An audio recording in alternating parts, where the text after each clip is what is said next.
Shiva Shambho, que sejamos todos amorosamente acolhidos na luz do Divino Ser e na frequência consciencial dos mestres do amor, sabedoria.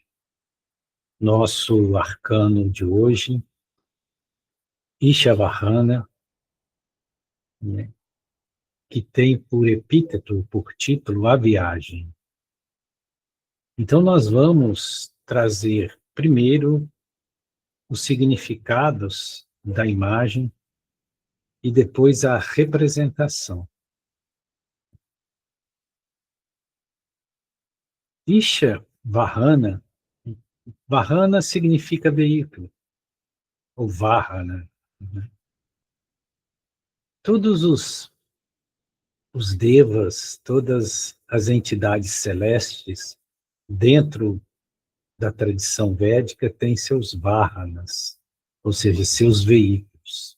É interessante isso, porque tem um valor simbólico muito grande e depois nós vamos trazer essa representação para as nossas próprias existências, porque talvez nós também tenhamos os nossos Vahanas, e esses Vahanas são necessários.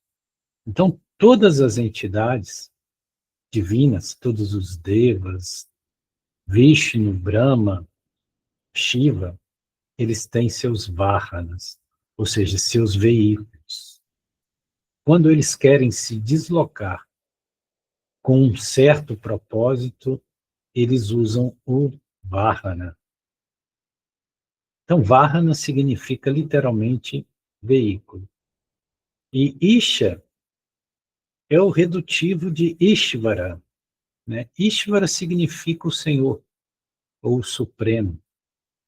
Né? Então, quando se fala em Isha, Ishvara, Vishvananda, todos esses termos são referentes ao Supremo, ao Absoluto.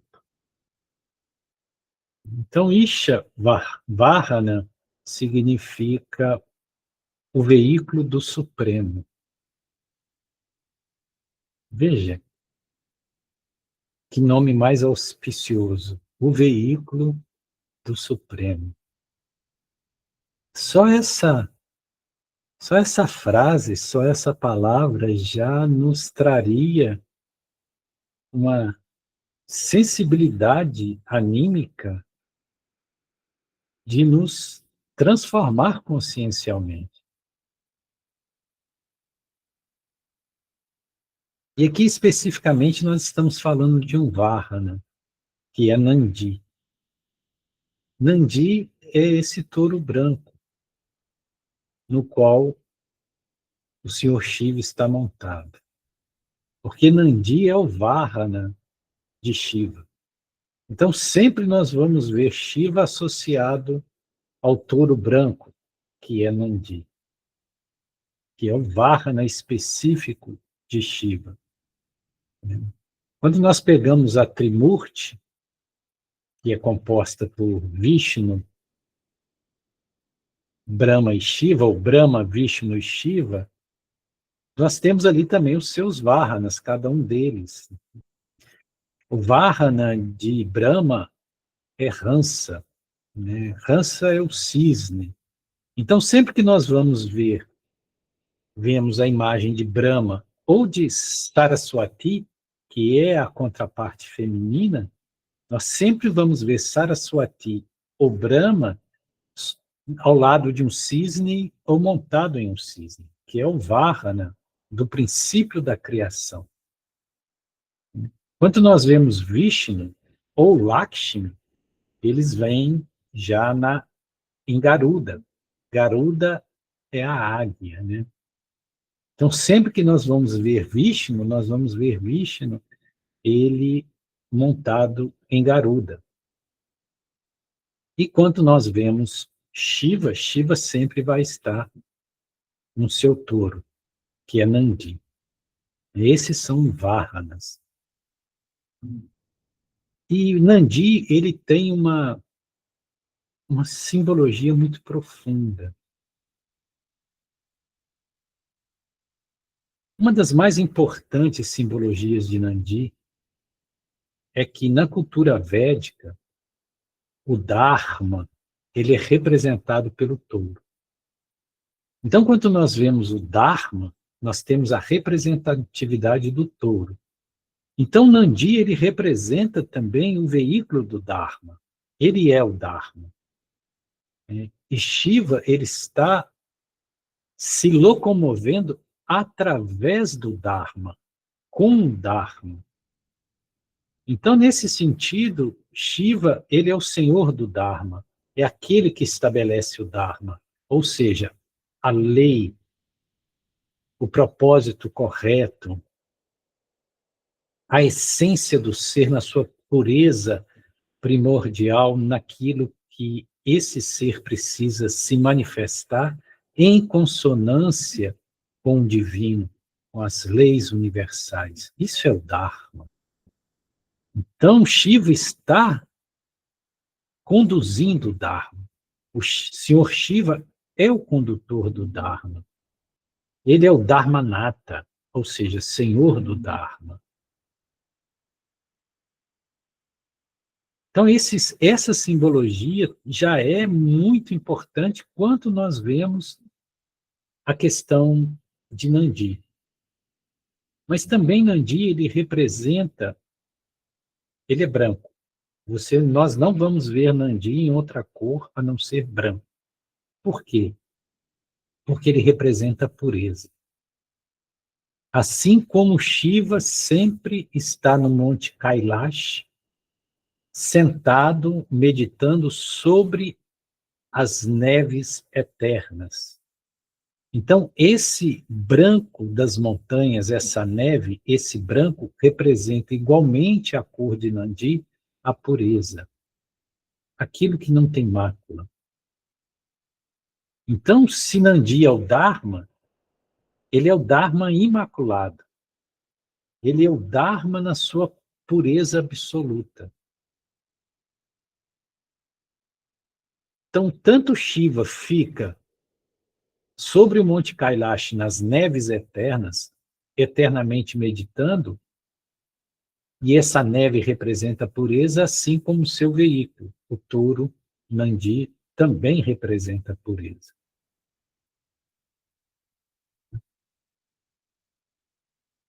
E pureza aqui é algo muito importante, porque pureza não é uma restrição comportamental, não é aquilo que é isento de pecado. Pureza aqui significa aquilo que não tem nenhuma mácula, que é absolutamente a essência daquilo que se é. E é isso que nós deveríamos entender por pureza. Ser a essência do que nós somos, sem nenhuma nódoa de inverdade, sem nenhuma mácula, não importando o que nós sejamos. Então, quando nós conseguimos reconhecer o ser que somos, ter a consciência do ser que somos, e nós expressamos a verdade do ser que somos, sem nenhum desvio, sem nenhuma inverdade, isso é que é pureza. Pureza não é um comportamento perfeito. Não é isso que é pureza. Pureza é você ser a exata essência do que você é, sem nenhuma mácula, sem nenhum desvio. E sabemos que isso não é algo tão simples de ser atingido. Uma vez que nós estamos aprisionados aos véus de Maia e vivemos em ilusões profundas a respeito de nós mesmos. E por não nos conhecermos, por não identificarmos a nossa verdadeira essência, isso que nós manifestamos é cheio de mácula, é cheio de inverdades, é cheio de aparências que quer se colocar como realidade, não sendo realidade. Então, pureza é algo, dentro da tradição védica, algo muito profundo. Um porco, um suíno na lama, charfurdando, ele é puro. Por quê? Porque ele está na essência perfeita daquilo que é a sua natureza.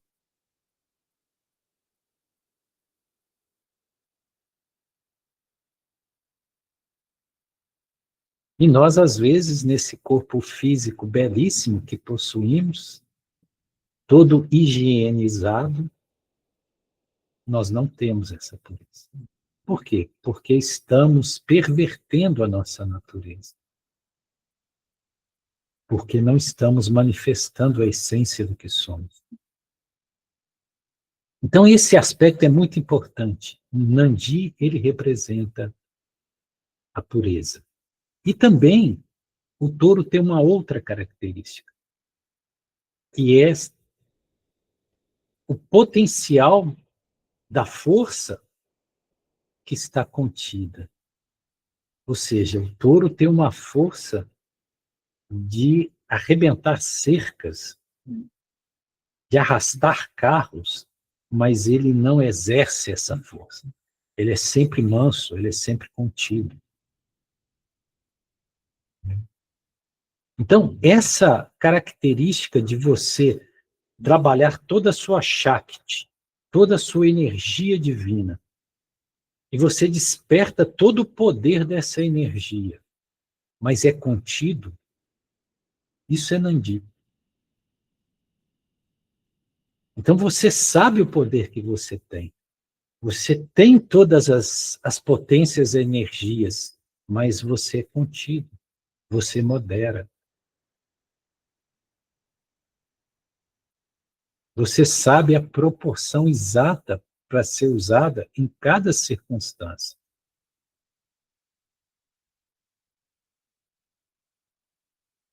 Eu não vou pegar uma flor com a mesma força e intensidade que eu pego uma rocha, uma pedra grande. Então, saber conter a própria energia em todos os sentidos, até mesmo as energias genésicas, todas as energias presentes no nosso campo, saber contê-las e saber aplicá-las na equanimidade justa, na proporção exata, com a intencionalidade e a intensidade precisa para cada coisa, isso aí é Nandi. Porque, via de regra, nós somos muito desqualificados para lidar com as energias, embora as tenhamos muito, em grande abundância, e por isso que nós causamos tanto estragos. Vejamos, a raiva. A raiva é uma energia legítima, mas ela tem que ser como o Nandi. Ela é uma força que precisa ser contida. Ela é legítima. Mas se eu deixo que minha raiva vira violência, minha raiva vira agressão, que fere, machuca, destrói, isso é não saber conter uma energia. E toda energia é uma potência divina. Então, Nandi é isso, é aquele que reúne em si todas as potências, mas sabe se conter, sabe como usar. Quando nós vemos, por exemplo, Shiva se manifestando como Kalabhairava, Kala é o tempo, Bhairava é o terrível, que é a forma de Shiva quando ele vem para destruir mesmo, aquilo que precisa ser destruído.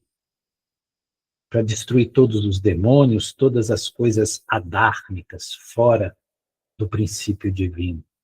Então, quando Shiva se manifesta como Kalabhairava, Nandi vira uma fera. Ele sai quebrando tudo. Entende? Porque o propósito está adequado para o uso dessa potência, dessa força.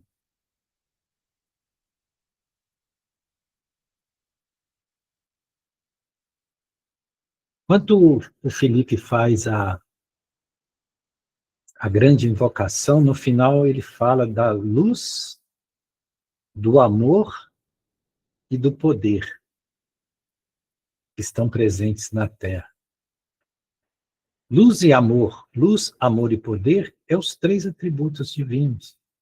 É a chama trina, é o primeiro princípio, vontade e poder, chama azul, o amor, sabedoria, né? E a atividade inteligente. Então, força, a luz, sabedoria, o amor e o poder, que é essa vontade, são aquilo que está presente na síntese do que Shiva é. Shiva é a síntese dessas três forças. Aí me perguntam, por que Shiva e Nandi sempre vêm com 3 riscos na testa? E todo Shaiva, né? Shaiva significa aqueles que são seguidores de Shiva. Um seguidor de Shiva é um Shaiva. Né? Por que eles também colocam essa forma de Tilaka? Tilaka é esse risco que fica na testa. A forma de Tilaka dos shivaístas é esses 3 riscos. Porque Shiva, ele é a síntese de exatamente daquilo que o Felipe traz quando ele encerra a grande invocação. A luz, o amor e o poder. A luz, e o amor e o poder são os 3 atributos divinos essenciais para a nossa manifestação. Aquele que tem a plenitude da luz, do amor e do poder, tornou-se divino. Então vejam que, como Shiva traz a tílaca de 3 riscas, Nandi também traz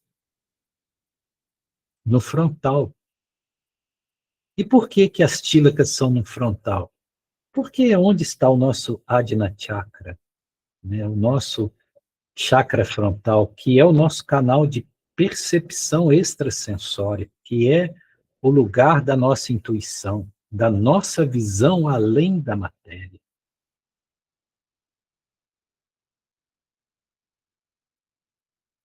E tem um ponto no centro. Esse ponto é óbvio, né? É o Atma. Porque é do Atma que nascem essas 3 potências, que giram essas 3 potências.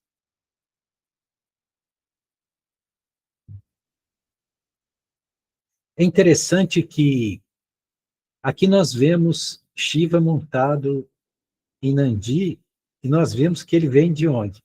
Do norte para o sul. Isso é muito importante. Por quê?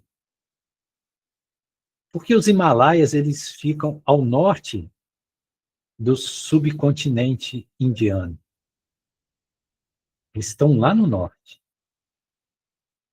E Shiva fica, a morada de Shiva é o Monte Kailash, que, aliás, é algo à parte, né? Se as senhoras e os senhores puderem pesquisar, estudar um pouco sobre o que é o Monte Kailash, vocês vão ver que ali acontecem coisas que não são muito normais, que existem frequências ali que não são muito comuns. Então ele fica no Monte Kailash. O que o Monte Kailash significa, ou a montanha significa? Porque Shiva também ele é conhecido como Girinata. O que significa Girinata? Girinata significa aquele que é o senhor da montanha. Giri, montanha, Nata, senhor. E também ele é conhecido como Kailashinata, o senhor do Monte Kailash, porque o Monte Kailash é a morada de Shiva. Então, quando ele desce da montanha, e o que representa a montanha? A consciência. Essa montanha é algo presente em nós, é o símbolo da consciência, do mais alto. Aquilo que fica acima de tudo é a consciência. É Chitta. Aliás, o mantra hoje chamava-se Chittananda, né? Que é a alegria ou a felicidade da consciência. Então, quando você desce da consciência do mais alto para o plano da ação, que é exatamente isso que Shiva está fazendo, ele está descendo do Monte Kailash e indo para o vale.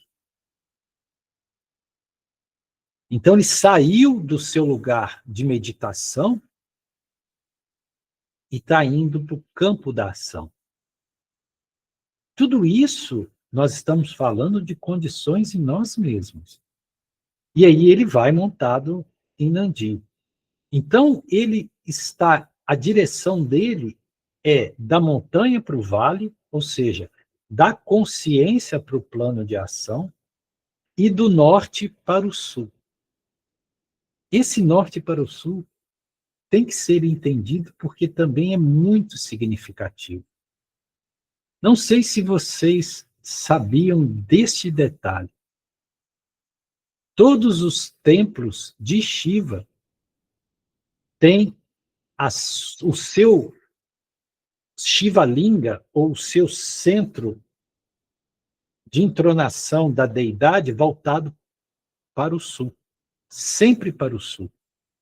E a imagem de Shiva dentro do templo sempre fica voltada para o sul.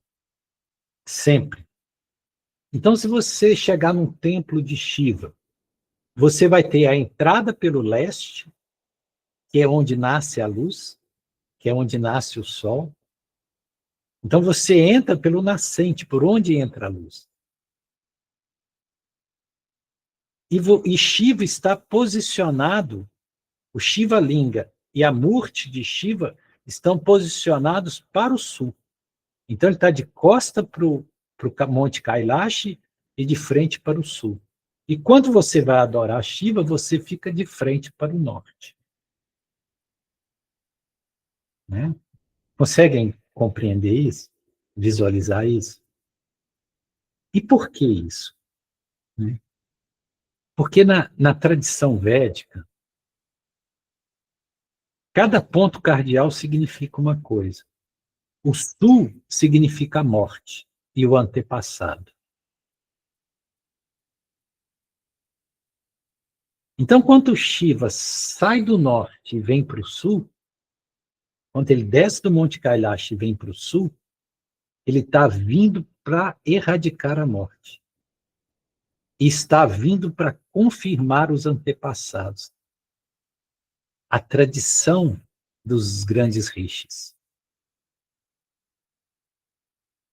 Eu não sei se os senhores se recordem, as senhoras, que a primeira carta do nosso oráculo védico, ela se chamava Dakshinamurti.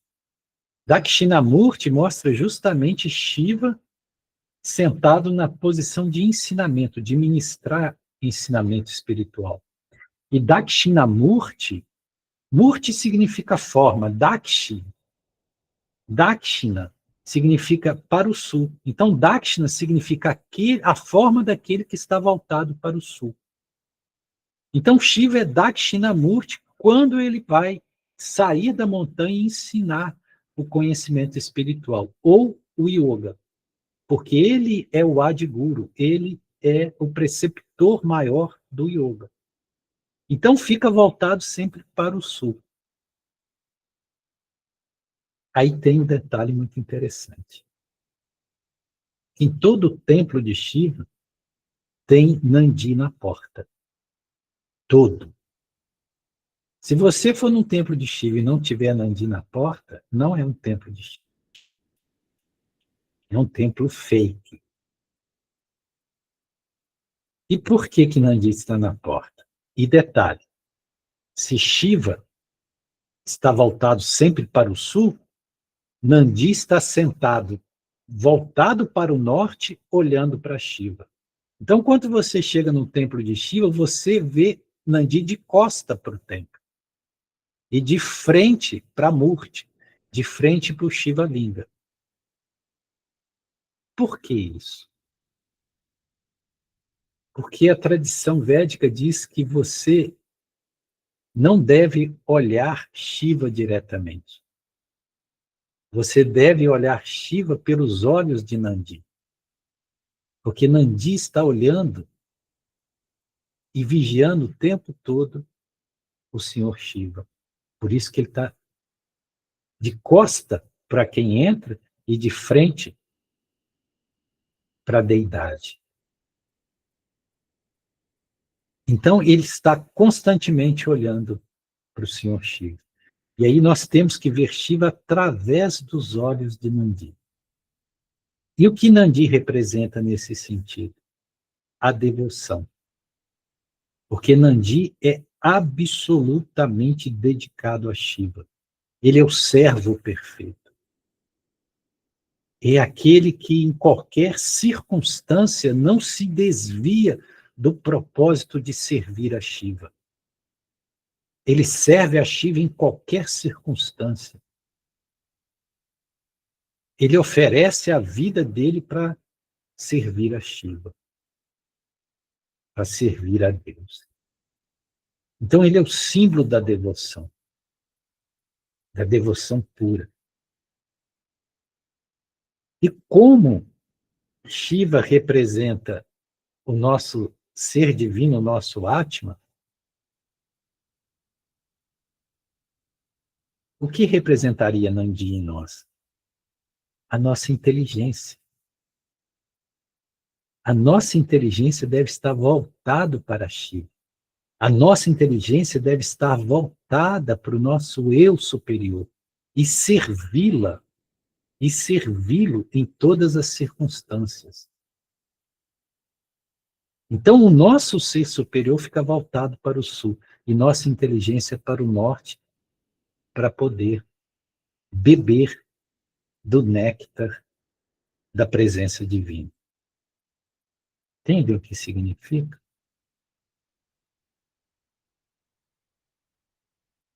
Isso é muito profundo.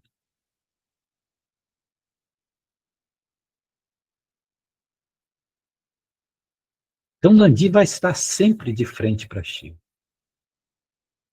Assim como a nossa inteligência, os nossos veículos de manifestação também devem estar de frente para o eu superior. E tudo que há em nós deve ser oferecido para a manifestação desse eu superior.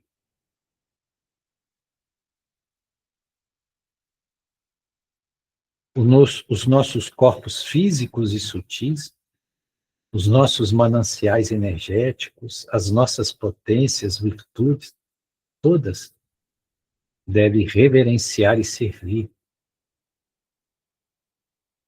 ao ser divino em nós, ao Atma. Isso é Nandi.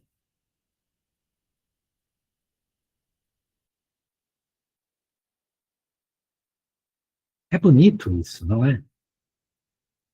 Eu não sei como isso ressoa em vocês, mas em mim ressoa como a canção mais sublime, porque aí está tudo que nós precisamos ouvir. Aí está as chaves para a nossa realização. E essa forma da cultura védica trazer tudo por meio de simbologias é algo extraordinário.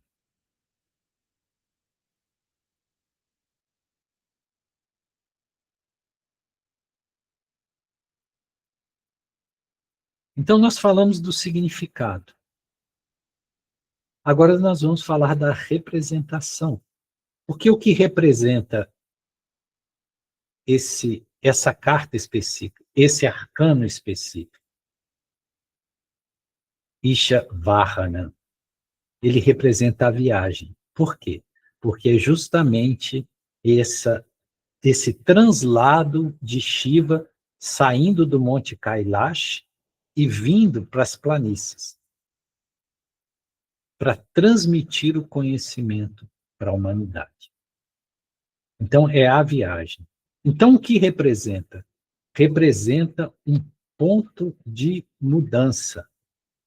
Algo em nós que se movimenta para chegar ao lugar pré-estabelecido. Então, a viagem, quanto esse arcano se manifesta, ele significa, ele representa, dentro do nosso campo, que algo em nós está em mudança ou precisa mudar. Se nós estivéssemos numa consulta oracular e saísse esse arcano específico, isso representaria que você está vivenciando um processo de mudança, ou que precisa permitir que essa mudança venha. Que você está remando uma canoa amarrada, precisa cortar a corda. Porque algo precisa mudar. Esse é o sentido da viagem. É muito semelhante à carta do tarô, que é a carruagem, que também significa esse aspecto da mudança. É sair de um ponto para chegar no outro. Embora o eu superior nunca se mova, é os nossos veículos de manifestação que precisam se adequar para que haja o perfeito ancoramento da presença divina em nós. Porque muitos de nós estão vivendo situações, circunstâncias com data de validade já vencida há muito tempo. Mercadoria velha encalhada em prateleira de supermercado, porque nós já deveríamos estar em outro lugar, em outro estágio, em outro ciclo de vivência. Vejam, a existência, ela é feita de vários nascimentos e várias mortes, porque ela é feita de vários ciclos. A existência não é uma linha que se estende do berço ao túmulo. Ela é um ciclo, uma espiral que vai subindo. Então, nós temos vários ciclos, várias vidas dentro da própria vida, que é representado por nascimentos e mortes. Então, nós vivemos um ciclo, esse ciclo se fecha, esse ciclo se cumpre. Nós precisamos permitir que esse ciclo morra completamente para que o outro venha. Isso representa a viagem. Sair de um ciclo vencido para caminhar ou nos deslocar para o novo ciclo. Mas, geralmente, nós ficamos estacionados, empacados em ciclos já vencidos. Repletos de sofrimentos, de angústias, de insatisfações, mas não nos movemos.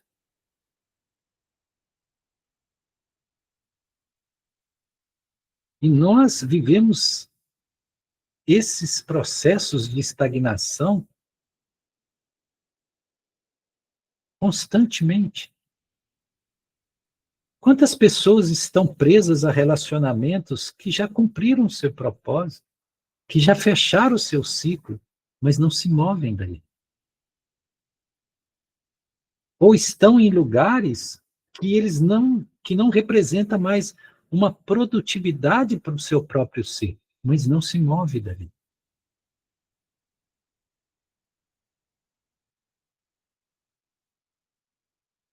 Na tradição védica tem uma frase que fala assim: infeliz do homem que morre no lugar que nasceu. Entendem isso?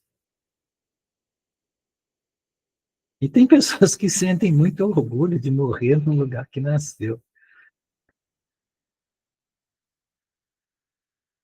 Claro que isso aí não se restringe ao aspecto geográfico, vai muito além do aspecto geográfico.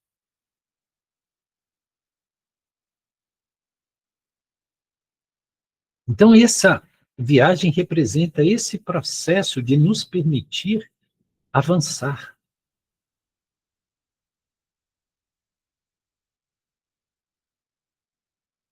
Até mesmo dentro dos aspectos das religiões. Houve um período da sua existência que uma determinada religião representou uma abertura consciencial e uma possibilidade de expansão do seu próprio ser. Mas chega um momento que esse ciclo se fecha. E você precisaria ir um pouco mais à frente. E você não vai. Porque fica preso aos dogmas, às crenças. Porque todos dentro daquele grupo dizem que a verdade só está ali. E você cristaliza essas ideias. E fica paralisado.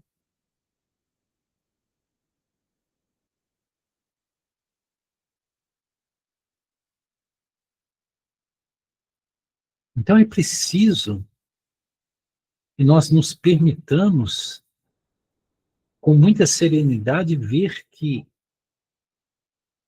a cada momento, a cada ponto da nossa jornada, algo nos é necessário que não foi em tempos passados e que talvez não será em tempos futuros. Então, o que é importante para mim agora?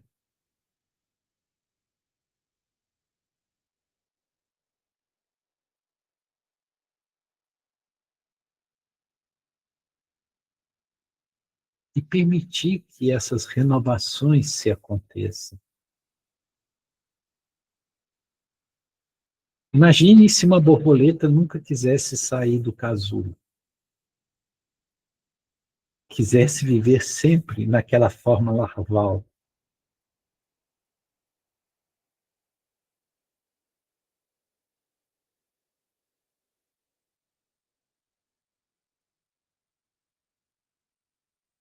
Nós temos que aprender a renascer, a renovar, a nos mover, a não ficarmos aprisionados a nenhum estágio como definitivo. Todos os estágios são apenas estágios, são apenas momentos da nossa caminhada.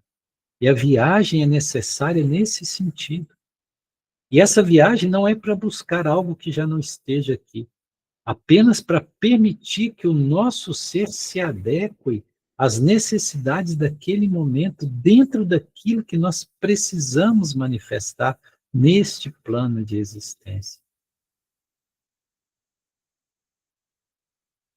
É isso que representa a viagem, né? Gratidão, Shiva Shambhu. Gratidão também, Gayane.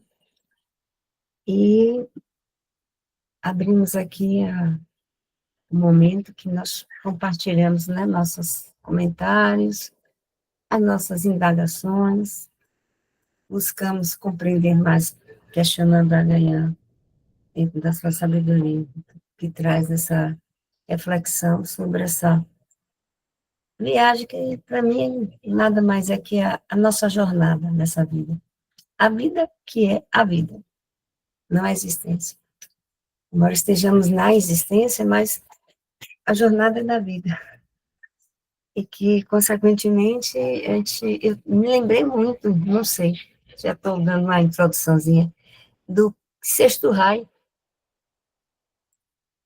né, do sexto raio, que é da devoção. Trabalha muito a questão da devoção. E é isso, queridos. Quem desejar fazer algum questionamento, trazer algum comentário, alguma reflexão, que durante a partilha de Gaian, né, que sempre vem e sempre mexe com aquilo que precisa ser trabalhado em nós. É a mudança, né? Precisa ser feita. Boa noite, Mailusa. Com toda a vontade, querida, sabendo da sua situação.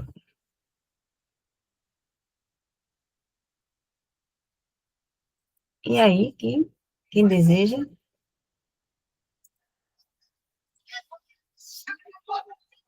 estão todos em silêncio, o silêncio hoje foi profundo, Felipe. Luciane, querida, pode falar. Então, boa noite. Você provocou tanto que eu ainda estava aqui, acho que eu estava lá no velhinho. Não poderia ter sido melhor essa carta hoje, pelo amor de Deus. Exatamente. Boa noite, né? Primeiramente. Boa noite, Então, bem. hoje de manhã, quando eu acordei, aí eu tenho uma ligação também com uns grupos lá da Índia e eles enviam umas imagens assim maravilhosas. E foi exatamente, não é? Tinha a lua, estava a lua assim, atrás da imagem, não é? E Senhor Shiva era um templo dele, exatamente, que eu fiquei muito fascinada. Eu digo, oh, meu Deus do céu, que dádiva, né? Eu vou pedir perdão assim a vocês, assim, por algum ruído, é porque a janela aqui do quarto que eu estou dá para o parque, está tendo aniversário dos adolescentes. Não sei se está chegando aí o ruído, mas eu vou ser breve. Então, no começo do meu dia, hoje é dia 5, né? 5/11, 2025. Eu estou muito nesse estudo do tempo, né? Então, eu quero agradecer esse momento. Embora more tão longe, meu Deus, more tão longe, né, dessa cordilheira maravilhosa, né? Mas a gente poder estar com essa sintonia à distância, mesmo morando na América Latina, mas a oportunidade que esse encontro da gente dá, né, para acessar essa sabedoria. Então, assim, eu procuro trazer Senhor Shiva no meu coração, até porque ele é considerado o pai do yoga, né? Ele meditava, né? Então, nessas cordilheiras, imagina, se hoje é gelado, imagina na pré-história, né, da Índia, quando tudo era, né, assim, nascimento do planeta Terra, e essa encarnação dele, né, o que ele disse legado, a gente em pleno 2025 poder estar bebendo nessa fonte, com todo esse conhecimento, né, sistematizado por Gaian. Então, nessa imagem que estava hoje de manhã, ele não estava presente, mas tinha o símbolo, o lingam, né? Que é a firmeza que ele traz, essa mesma firmeza que ele está em cima do veículo, né? Ele vem com essa imponência, essa força, como você coloca aí, os pontos cardíacos que são importantes. E como a gente lembra e associa que a gente também precisa estar alinhado, né? Essa unificação norte-sul, leste-oeste, está muito antenado no desafio que é viver hoje, no eterno estado de mudança, não é, que nós estamos vivendo. Então, a firmeza no veículo, então, essa força do branco também, muito importante. Né? Assim, como é que a gente precisa estar nesse alinhamento, e na imagem tem um alinhamento com o veículo, né? A gente poder estar se interiorizando. Eu só tenho que agradecer. Depois eu vou assistir o vídeo, a gravação, porque vale muito a pena. Eu quero aproveitar ao máximo. Então, e descobrir porque que apareceu para mim tanto de manhã cedo, na hora que eu me acordei, e agora, né? Logo depois, de 6 horas da noite. E é a viagem mesmo, porque foi uma viagem tão profunda dentro de mim, eu gostei tanto, sabe? Só agradecer. E assim, na cura que Felipe falou, né, que a gente passou mesmo por um processo de cura, eu recebi um processo de cura hoje muito forte no meu cardiorrespiratório. Não se apresentou na frente, se apresentou atrás. Aí já do finalzinho da meditação, essa mudança, eu senti que fizeram uma mudança aqui atrás, como se tivesse assim, eu nunca mais tinha sentido isso, como se estivesse ardendo mesmo, sabe? Como era o elemento fogo aqui na região. E aí eu fui finalizando, respirando, respirando, como se estivesse saindo de uma cirurgia mesmo. Eu agradeço imensamente por você canalizar essa força para a gente hoje, Dayan. Uma viagem muito forte, muito boa. Namastê.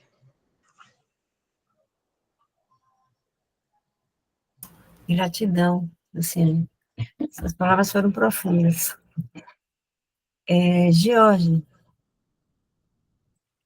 Boa noite a todos. Começar agradecendo, né, a todos por essa egrégora linda e a Gaian especialmente por trazer tão bem mastigado, né, esses nutrientes para alimentar a nossa reflexão, a nossa consciência, né, se presentificar de forma cada vez mais profunda nesse processo do existir, né, de cumprir a missão da nossa alma, do nosso coração. Eu particularmente estou planejando uma viagem há algum tempo. É, Quero voltar lá na Chapada Diamantina, que é um lugar que representa muita coisa para mim nos meus ciclos. E a carta veio justamente a calhar, né? Ontem eu fui na rodoviária, ver essas coisas de passagem e tudo mais. E hoje também tem sido um dia bem especial, assim, lá na capela, né? No projeto com o Falcão, atendendo com a fotorquilha. E entre algumas questões que passaram na minha cabeça aqui, em relação à sincronicidade da carta, tudo que ela representa nas mudanças interiores, que muitas vezes a gente fica retido ou retendo o processo de transformar a lagarta em borboleta, né? E tudo isso faz muito sentido, né? Porque aí a gente vê as convenções, os interesses materiais, os acordos, os contratos e tudo isso precisa que a gente repense muita coisa dentro e fora, né? E a visão de si, do mundo, novas perspectivas e muitas vezes a gente não tem essa energia ou não se vê nutrido, né? Com conhecimento e outras fontes de referência para destravar o horizonte mental, o continente mental. Mas o que me veio assim mais forte, eu lembrei de um artigo que dizia Deus mora na linguagem, né? E aí a partir dessa frase que Deus mora na linguagem, ver como diferentes seitas, religiões constroem sua simbologia, né? E essa simbologia, de certa forma, da carta em si, dos símbolos que ela traz, essas insígnias, né? Como uma forma de simplificar leis universais, né? E aí tanto o Oriente como o Ocidente constrói monumentos, né, para adorar, como se essas entidades e essas divindades precisassem da gente para ficar lembrando delas, né? E também na procura de angariar sectários, seguidores. E eu fiquei pensando nesse sentido assim da cultura indígena nativa, né, que cultuava também seus deuses, mas mais próximo da natureza, né?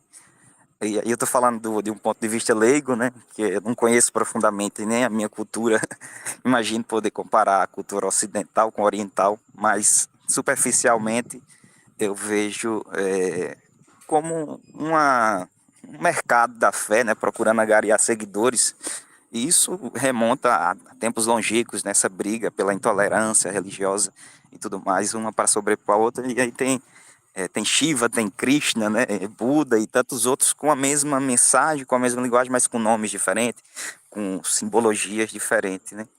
Então, nesse sentido, eu deixaria essa pergunta para Gaian, se puder ajudar a desenvolver essa questão. Deus mora na linguagem ou a gente que inventa Deus porque a gente precisa de algo maior e traduz Deus de uma forma que no limite do nosso entendimento ou algo nesse sentido, assim, por que a gente tenta sintetizar Deus de uma forma que fique mais fácil da gente se conectar com essas forças, sabendo que elas vão além da simbologia. Obrigado a todos. obrigada também, gratidão também, Jorge. Passa a palavra ao Gaian. Se quiser também comentar a fala de Luciane, Gaian. Sim, muito. As reflexões de Luciane muito pessoais, né? Ela traz o universo da vivência dela e compartilha conosco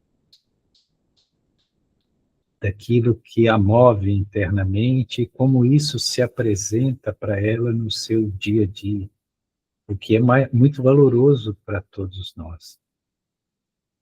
O Jorge já traz uma questão, né?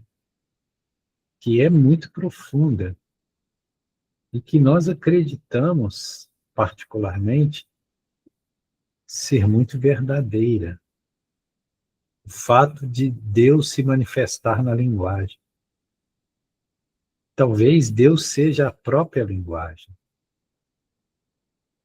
Não sem propósito que o Gênesis, ele diz que no princípio era o Verbo. E o Verbo se fez Deus. Então, a linguagem, ela traz um propósito de criação.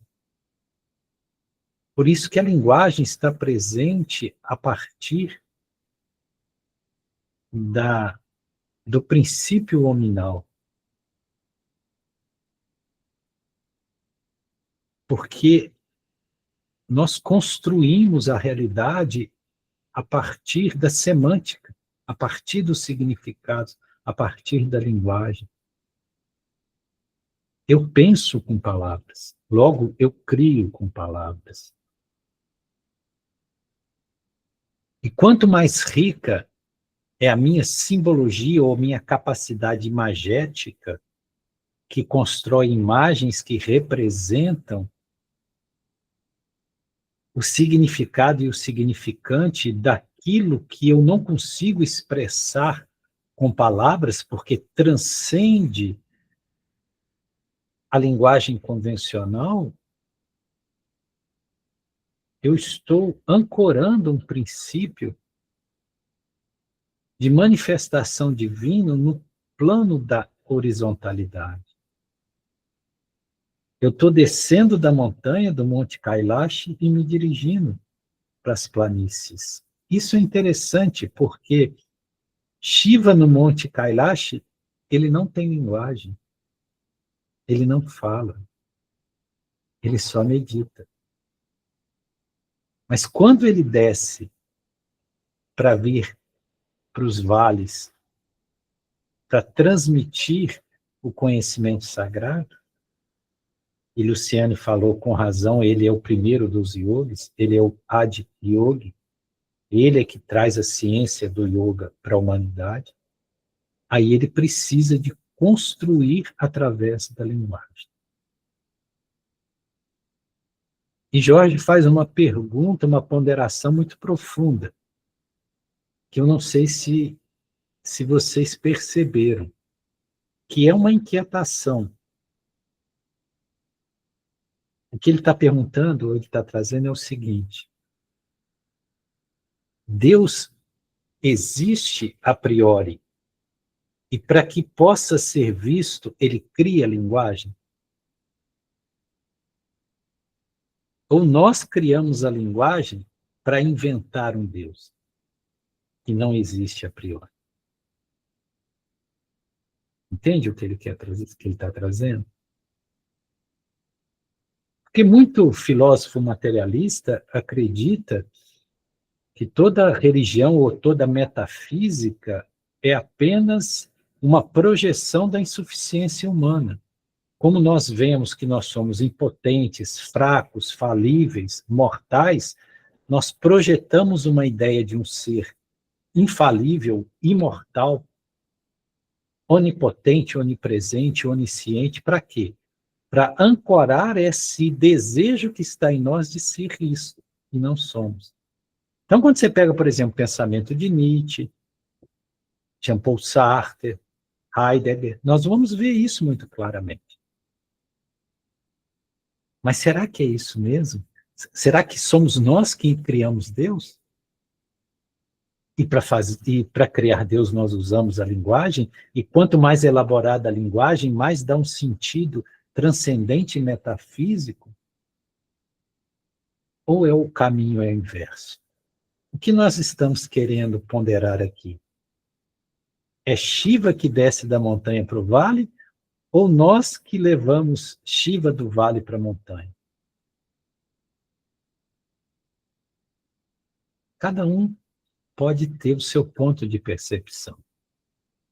Eu divido com vocês aquele que é o meu ponto, que aliás não é o meu, o nosso ponto de percepção, daqueles que estão aqui, em alinhamento consciencial. É que a linguagem, ela foi feita para manifestar aquilo que antecede a linguagem. Logo, Deus não é uma criação da linguagem, mas a linguagem é uma criação do divino para nos conduzir em processos cognitivos que nos revele essa verdade através dos símbolos. Respeitando, obviamente, a percepção de cada um. Que, aliás, o Jorge sequer falou qual é a percepção dele. Gratidão. Gratidão também, Gaian. Concordo com você que é a ponte. Na realidade, foi criada uma ponte, e a linguagem é uma ponte, para que a gente consiga, através dela, você comentou, chegar lá. É como se nós não estamos preparados ainda para entender a imagem. Não precisa de linguagem verbal, né? Mas que a gente precisa ainda dessa linguagem. Tanto assim que a gente está aqui, buscando fazer essa compreensão, essa reflexão a partir da imagem. Queridos, aberta ainda, nós estamos já finalizando, na realidade. Já É interessante, Sueli, Pois não. que quando você, aqui no Vale, você precisa da linguagem.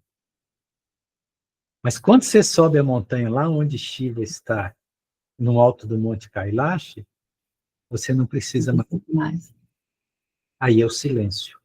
Uhum. Por isso que Shiva, quando ele é representado eternamente meditando no Monte Kailash, ele não fala. Ele não expressa nada. É preciso que ele desça para expressar algo. Então, quando nós chegamos lá no alto do monte, também não precisa mais da linguagem. É isso. É interessante esse aspecto. A Thaís, né, vamos passar e ouvir a nossa querida Thaís. Isso, Thaís. Aí, depois de Thaís, a gente vai fechar, passar para a Claudinha, por causa do horário. Tá certo, queridas? Thaís. Olá, pessoal. Boa noite a todos. Boa noite, querida. Caríssimo Gaian, acho que nas partilhas eu vou comprar muitos lenços. Mas eu tô chorando de uma outra forma agora. É felicidade mesmo. Eu lembrei aqui de um livro que eu li há muito tempo, de um autor libanês, não sei se você conhece, o livro de Mirdá. E eu fiz uma analogia aqui, né, de que nessa viagem, muitas vezes a gente pensa muito no que vai levar, né?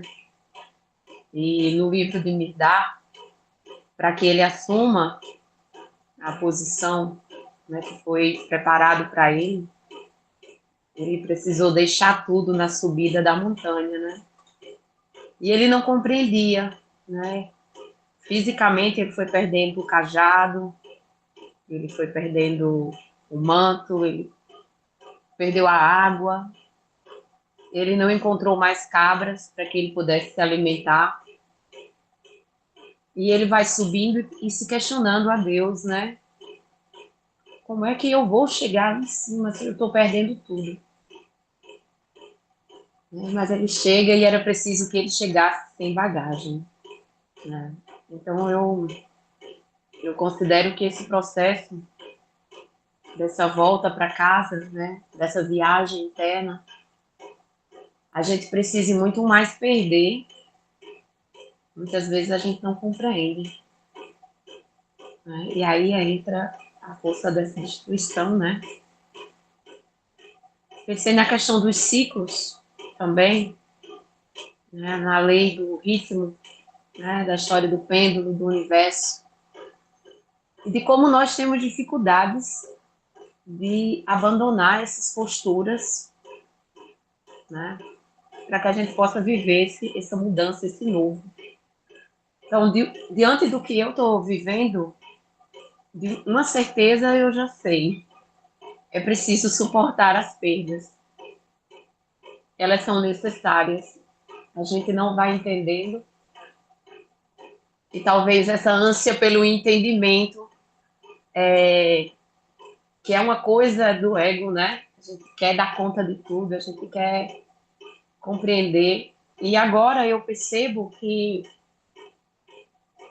eu estava numa luta, e quando você luta contra essa constância, contra esse fluxo da vida, contra essa inteligência, né, digamos assim, a gente sofre muito, porque a gente quer aquela força a qual você falou, e ela precisa ser usada na hora certa, né? Então, diante de um certo sofrimento, eu percebo uma postura agora que me está sendo muito mais revigorante, um tanto estranha, porque eu venho de uma família muito católica e então as orações são sempre as mesmas. E eu vinha me percebendo que diante do meu cansaço eu não tinha mais vontade de rezar. Depois eu parei de me culpar e pensei, se Deus é onisciente, ele está sabendo de tudo, eu não preciso falar tanto. E então eu estou me sentindo bem melhor, bem mais leve diante desse processo, quando eu solto essa necessidade de entender, né? De uma bagagem intelectual também, porque eu estava muito nisso, querendo achar as respostas nos livros, escrevendo para Gayan, tadinho, perguntando tanta coisa. E agora eu percebo que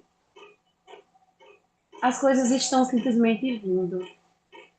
As minhas perguntas, elas estão sendo respondidas de uma forma muito sábia. E essa carta de hoje veio me mostrar isso, né? Eu estou aqui no interior, no lugar onde eu nasci, na casa do meu pai.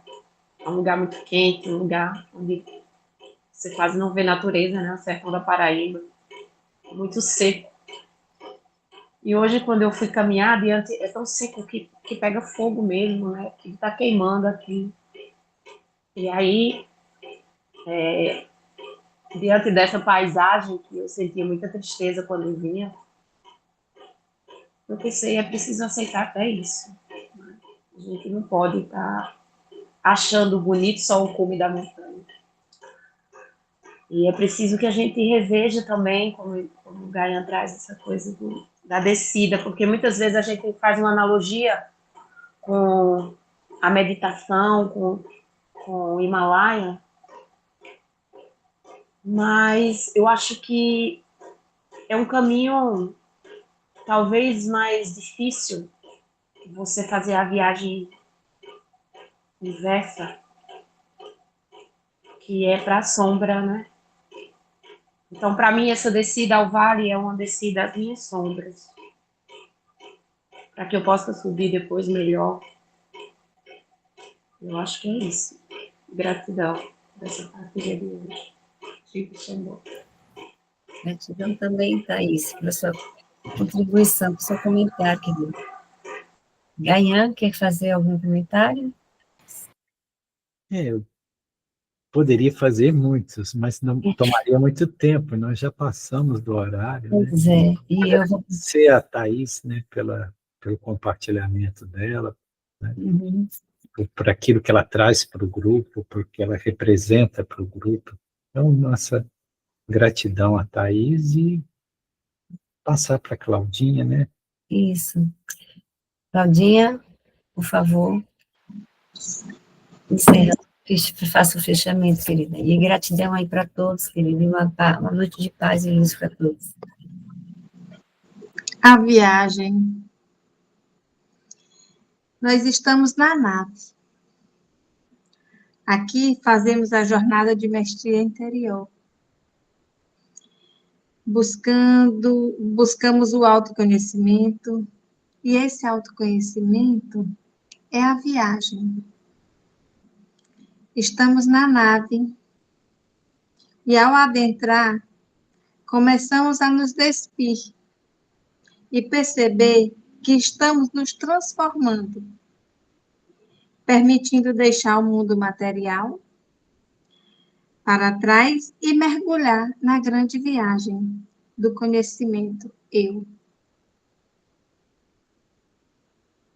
Eu quero parabenizar Thaís, que chegou aqui na nave, chorando, triste, com conflitos. E hoje eu percebo uma mulher segura, segurou os remos e ela está na viagem. Ela está na viagem da nave. Amanhã é um dia maravilhoso, é um dia de luz, é um dia de amor, de clareza mental, porque nós estamos na viagem. Agora entramos em conexão com o nosso eu consciente para fazermos a nossa sintonia navidiana. Eu sou a presença, eu sou a presença divina, eu sou a presença divina da luz que brilha no Sagrado Coração. Eu sou a presença divina da luz que brilha no Sagrado Coração e ilumina o caminho. Eu sou a presença divina da luz que brilha no Sagrado Coração e ilumina o caminho, revelando a verdade. Eu sou a presença divina da luz que brilha no Sagrado Coração e ilumina o caminho, revelando a verdade e manifestando o amor, edificando a felicidade e a paz. Eu sou, eu sou, eu sou. Gratidão infinita, que tenhamos uma noite maravilhosa. Amanhã, quem puder, na terceira visão, sexta-feira, aqui novamente, com a nave, nessa viagem. Gratidão infinita. Gratidão, Claudinha, gratidão a todos. Tenha uma noite de paz. Para finalizar a viagem do dia de hoje. Tchau, queridos.